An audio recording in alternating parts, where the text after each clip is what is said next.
Anitha singers కి ఏమైనా చెప్పిందా అనేది కూడా పోలీసుల విచారణలో తేలాల్సి ఉంది.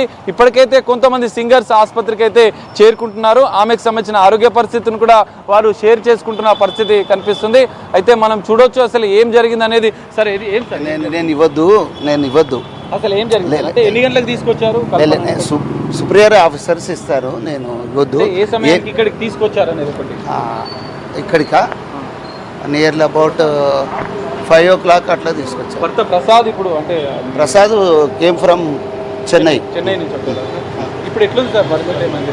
ప్రస్తుతం వెంటిలేషన్ మీద ఉంది, పర్వాలేదు, మంచిగా అవుతుంది.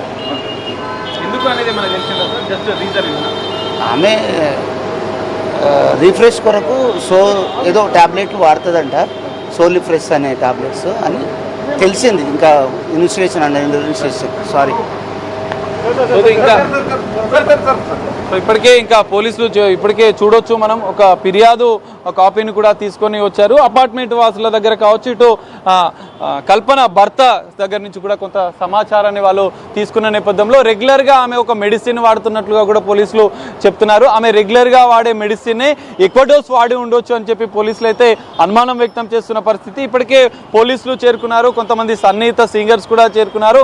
భర్త ప్రసాద్ ద్వారా కూడా కొంత పోలీసులు సమాచారం అందుకున్న నేపథ్యంలో ఆమె రెగ్యులర్గా తీసుకునే మెడిసిన్ ఓవర్ డోస్గా ఏమైనా తీసుకుందా అనేది కూడా పోలీసుల దర్యాప్తులో తెలియదు. ప్రాథమికంగా అయితే పోలీసులు ఇటు భర్త ఇచ్చిన స్టేట్మెంట్తో పాటుగా ఇటు మిగతా ఆమెకు అత్యంత సన్నిహితంగా ఉండే అపార్ట్మెంట్ వాసుల ద్వారా కూడా కొంత సమాచారాన్ని పోలీసులు సేకరించారు. ప్రస్తుతం అయితే కొంత నిలకడగానే కల్పన ఆరోగ్యం ఉన్నట్లుగా కూడా కొద్దిసేపటి క్రితం మనకు పోలీసులు చెప్తున్న పరిస్థితి. మరి ఆరోగ్యానికి సంబంధించినటువంటి కల్పన ఆరోగ్యానికి సంబంధించిన హెల్త్ బులెటిన్ కూడా ఇటు వైద్యులు మరికొద్దిసేపట్లో విడుదల చేసే అవకాశం ఉంది. ఆమె ఆరోగ్య పరిస్థితి ఏ విధంగా ఉంది, ఆమె ఆత్మహత్య యత్నం చేసుకోవడానికి కూడా ప్రధాన కారణాలు కూడా మరికొద్దిసేపట్లో పోలీసులు వెల్లడించే అవకాశం కూడా కనిపిస్తుంది. Lucky right. మరి సాగర్, ఇప్పటికే మనం చూసుకున్నట్లయితే అక్కడ ఎటువంటి పరిస్థితి ఉందో మీరు క్లియర్గా చూపించారు. కాకపోతే ఇప్పుడు ప్రస్తుతం వాళ్ళ హస్బెండ్ ఏమన్నా పోలీసులో దగ్గర ఉన్నారా, లేదంటే ఇంకా ఎవరన్నా పోలీస్ కస్టడీలో ఎవరన్నా కల్పనకు సంబంధించిన వాళ్ళు ఉన్నారా, లేదంటే వాళ్ళ కుటుంబ సభ్యులు ఇంకా ఎవరన్నా వస్తున్నారా హాస్పిటల్ దగ్గరికి?